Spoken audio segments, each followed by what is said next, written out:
Your first cut is sort of a cut on an angle to put a notch in a clean space in the bark. And then you go up maybe about an inch or so, and you're just really sort of peeling the bark. Whoop, that's not quite thick enough. Peeling it off so that you can see the bark and the cambium layer and this white spot. This is a little bit of wood from the inside of the tree. So it's a pretty quick movement when you're doing it all at once. Start with the notch, sort of cut in, and then you're cutting out a piece of bark. And that's what, you know, a good cut should pretty much look like.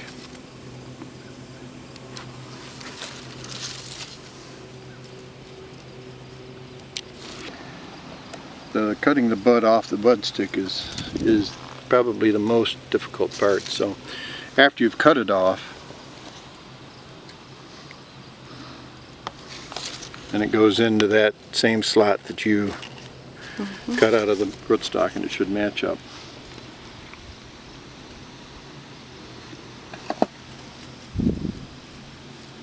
And on when you're cutting your bud off your rootstock, you make a notch underneath the bud, just underneath the bud, right about there.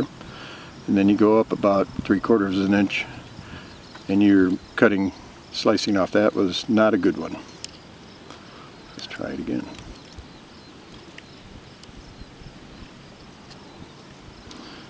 And it comes off, and it pretty much will match the rootstock. So surprising, it's just such a small piece, but... Yeah, well, all you need is one bud. On apples there's actually 3 buds in there. There's 2 secondary buds that are on either side of a primary one, which is the one that you usually see. And sometimes you have to rely on one of those to come, which in the last couple winters has been the case because it's been so cold that we haven't had as good a bud take as we normally would. The other trick is wrapping.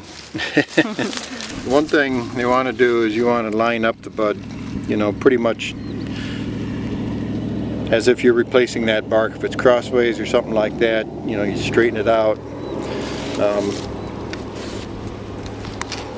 Even if it's crossways when you start, let's say you're starting your wrap and it's a little bit off to one side or the other, you can put part of a wrap around. It'll straighten itself up a little bit, but you can also reach in there and just sort of move it. Make sure it's lined up. Yep, you want to make sure it's lined up.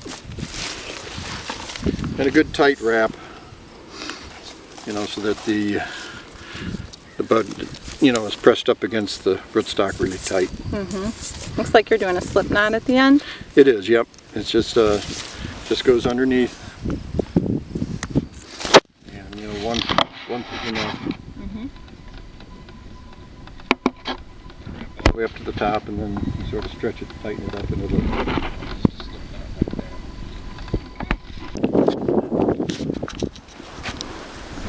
I'll just use this one. I'll strip the leaves off as if it were.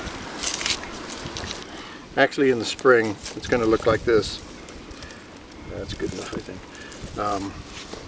You edit out the ones on the side, but you'll be left with your bud, you know, that's already had the tape cut. And in the springtime, you come along and you're going to cut right above that bud.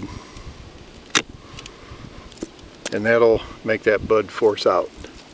Okay? You also will get a lot of suckers underneath here, you know, after you cut that top off. So, you know, in a few weeks you come through and you eliminate all the suckers that are out, and you just train that one bud. Okay. With a red leaf rootstock like this, it's really good because, you know, these are typically green leafed. So it's easy to figure out that. Which one's the sucker? Yep. Okay. Got it? Okay.